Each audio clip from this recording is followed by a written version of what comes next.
Welcome to the Health Headliner podcast by Tudu Digital. Our content is informational only and not medical advice. Please consult your provider. Now, let's dive into today's headlines. Imagine this for a second. You get a simple cut, maybe a common infection, or you go in for routine surgery and suddenly it's life-threatening. Why? Because the antibiotics, the ones we've counted on for, decades, they just don't work anymore. This isn't some, far-off sci-fi scenario. It's the growing reality of superbugs. Antimicrobial resistance.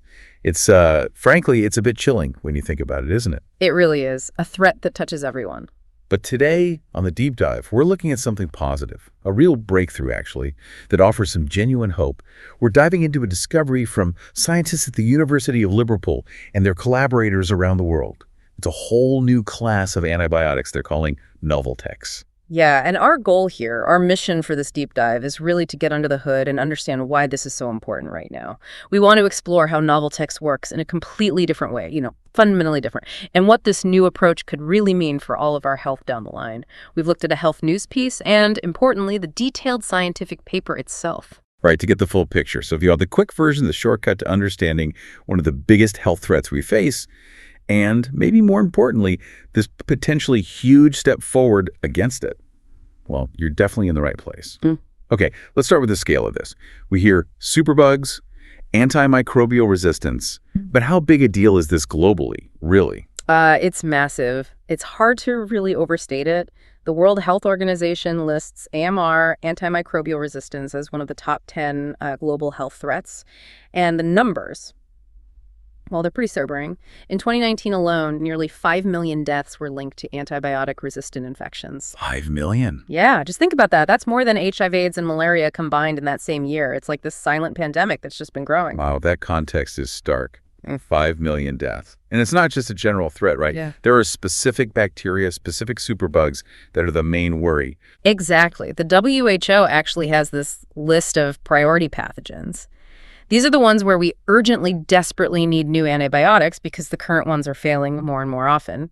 We're talking about bugs like MRSA, methicillin-resistant, Staphylococcus aureus, you've probably heard of that one. Oh, yeah? And another one called Enterococcus faecium, both really tough customers.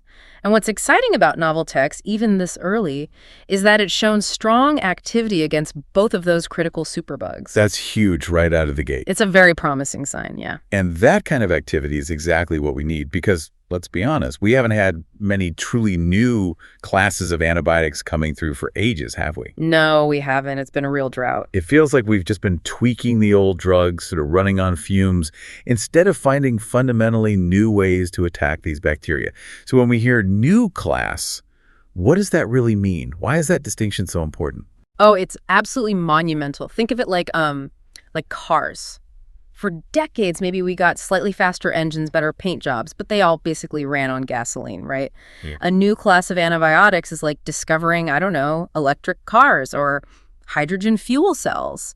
It's a completely different way of working. It attacks the bacteria using mechanisms they haven't really encountered before. Okay. Which makes it much, much harder for them to develop resistance quickly. It's a potential paradigm shift. Okay, so it's a big deal. Where did this shift, this Noveltex idea, actually come from? It didn't just appear out of thin air, I assume. No, not at all. Like a lot of great discoveries, it actually has its roots in nature. The inspiration came from these foundational molecules, one called tixobactin that was found in soil bacteria not too long ago. Right, I remember hearing about that. And another one called clovibactin, sometimes known as Number 29. These were, really promising natural compounds, early leads that showed nature often holds the answers. So nature gave us the clues. But you said these were just inspirations. They weren't ready to be used as medicines themselves. What was stopping them? Yeah, that's the critical part. They were potent, definitely, but they came with some major practical problems, hurdles that stopped them from really being developed for widespread use. Take Novo-29, for example. The amount you could actually make, the manufacturing yield, it was incredibly low, sometimes just 1%. 1%? You can't make medicine like that. Exactly. Imagine trying to scale that up. And then there's a specific building block. It needed something called dehydroxyasparagine, basically a really complex, non-commercial chemical component, super expensive, a real nightmare to produce reliably. Okay. Plus the actual chemical steps to make it, the synthesis. Long, complicated, just not practical for making large amounts of a drug. These are the kinds of things that often kill promising drug leads, even if they work well in a petri dish. Okay, let's unpack this then. The scientists had this natural potential, but these huge practical roadblocks. They had to get really clever to overcome these limitations, didn't they? Extremely clever. That's where the really ingenious engineering of Noveltex comes into play. What the researchers did was, well, they sort of fused the best parts of two different molecules. They took the macrocycle, that's like the main ring-like structure, the kind of business end of the molecule, from a simplified version of teixobactin, and they combined that with the tail part, the N-terminus tail from Novo-29, which helps target the molecule. So, like taking the best engine from one car and the best steering from another. That's a great analogy, yeah. Playing molecular Legos, maybe? Yeah. Strategically combining the most effective bits to create something better, something more practical. And what about that expensive, tricky building block you mentioned, the dihydroxy, what's it? Dihydroxyasparagine. Yeah, they tackled that head on. They replaced it, swapped it out for threonine, which is inexpensive and readily available commercially.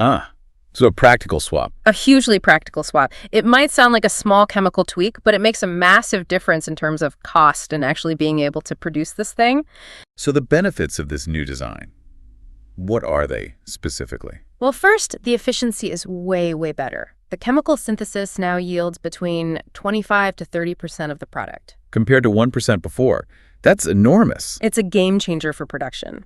And the chemical steps, the coupling cycles, are much faster too, around 10 minutes each. This makes it much more practical and ultimately cheaper to produce at scale. Plus, the way they designed it, this modular platform, means they can easily tweak parts of the molecule to optimize it or create a whole library of related compounds. Okay, so they've made it potent, cost-effective, scalable. It's impressive engineering.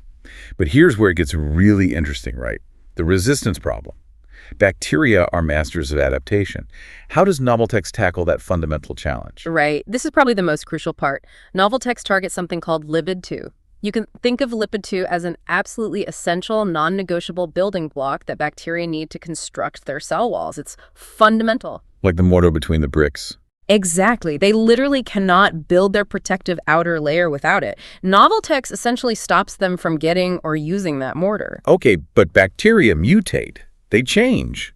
Why wouldn't they just mutate lipid second to get around this new antibiotic? That's the million-dollar question, and this is where Noveltex might have a real edge. Unlike many other targets in bacteria that can change shape or function to evade drugs, lipid second seems to be, well, immutable. Bacteria can't seem to change it without essentially killing themselves. Immutable? Really? It appears so. It's so vital, so central to their structure that messing with it is catastrophic for the bacterium. Altering it would be like trying to change the foundation of a house while you're still living in it. The whole thing collapses. Wow. This means Noveltex potentially offers what they call durable protection against resistance. It hits a target that the bacteria seemingly can't evolve away from easily. If we connect this to the bigger picture, that immutable target is really the key, isn't it? Absolutely.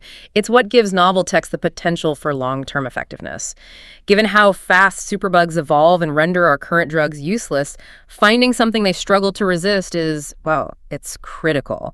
It's about staying ahead of the curve. Okay, so the mechanism sounds incredibly promising. What about the actual results? How well does it work in tests? The findings so far are really quite remarkable.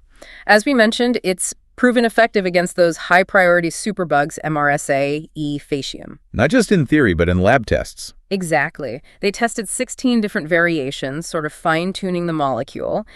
And one particular version, called Analog 12, really stood out as the lead candidate. It had the best balance of potency and apparent safety. Analog 12. And how potent are we talking? Very potent. It's MIC, that's the minimum inhibitory concentration, basically how little drug you need to stop the bacteria growing. Lower is better. Right, lower is better.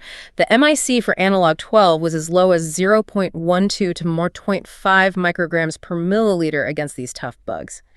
And crucially, it significantly outperformed several standard licensed antibiotics. We're talking drugs like vancomycin, daptomycin, linezolid, some real heavyweights. They beat the current standards against these resistant strains. In these lab tests, yes. Against various multidrug-resistant clinical strains of S. aureus and E. faecium. That's a really strong indicator. That's not just a small improvement. That sounds like a big leap forward. It could be. And it's not just potent, it's fast. Analog 12 showed significant bacterial killing within just 6 hours. 6 hours. Yeah. Compare that to vancomycin, a common treatment.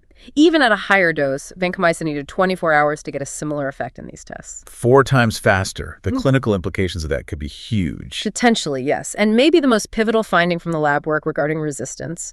They tried to make MRSA become resistant to analog 12. They exposed it for 24 hours. Oh, wow. No resistant mutants emerged. None. Wow. So the bacteria just couldn't find a way around it in that time frame. It strongly suggests that durable effectiveness we talked about. It seems genuinely hard for the bacteria to overcome. Okay. Potent, fast, hard to resist. Yeah. What about safety? A super powerful drug is no good if it harms human cells too. Absolutely. Critical point. And the safety profile, at least in these initial lab tests, looks very promising. Analog 12 showed no significant cytotoxicity. That's toxicity to human cells in several different human cell lines. Skin cells, liver cells, kidney cells. Even at high doses. Even at concentrations 100 times higher than the dose needed to kill the bacteria. That's a good safety margin. It is. And furthermore, it didn't seem to damage human red blood cells, no hemolysis, even at concentrations over 60 times its effective dose. This suggests it's quite selective. It targets the bacterial cells much more than human cells. Exactly what you want. Okay, so the primary target is lipid deli, stopping cell wall construction. But you hinted there might be more to it. Yes, what's fascinating here is there's evidence suggesting Noveltex might actually have a second trick up its sleeve, a dual mechanism. Studies using a specific test indicated that analog 12 also messes with the bacterial membrane potential. Membrane potential, what does that mean? Think of it like the battery that powers the bacterial cell. It disrupts that electrical charge across the membrane. So it drains their battery. Essentially, yes. It further weakens the bacteria, making it harder for them to function, to maintain their internal environment, to resist other stresses. So it's not just breaking down the walls, it's cutting the power too, like a 1-2 punch. Exactly. That's a great way to put it. This potential dual action could contribute significantly to its overall potency and perhaps make it even tougher for bacteria to defend against.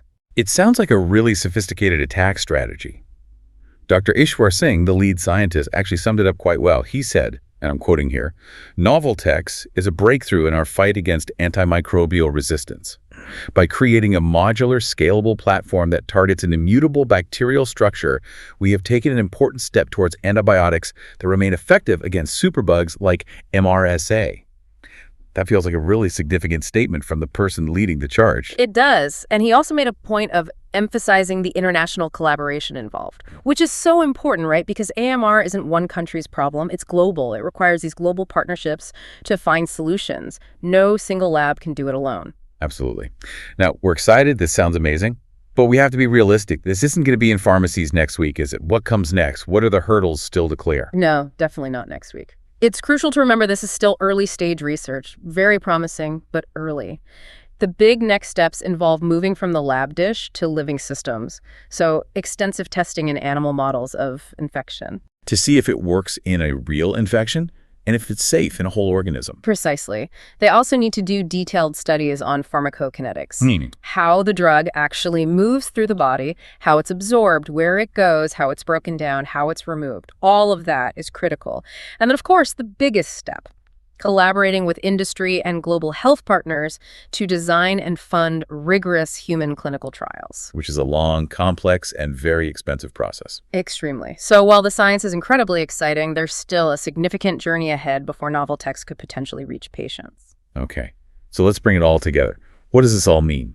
For you listening, for us, for the fight against these infections? I think the core takeaway is that Noveltex represents a major scientific step forward, a really significant one. In this urgent, ongoing battle against superbugs, it offers a potential solution that looks durable, potent, safe, and scalable. Addressing a global health crisis that, let's face it, affects every single one of us, it provides a genuine, tangible reason for hope in a field where good news has been scarce. It really does.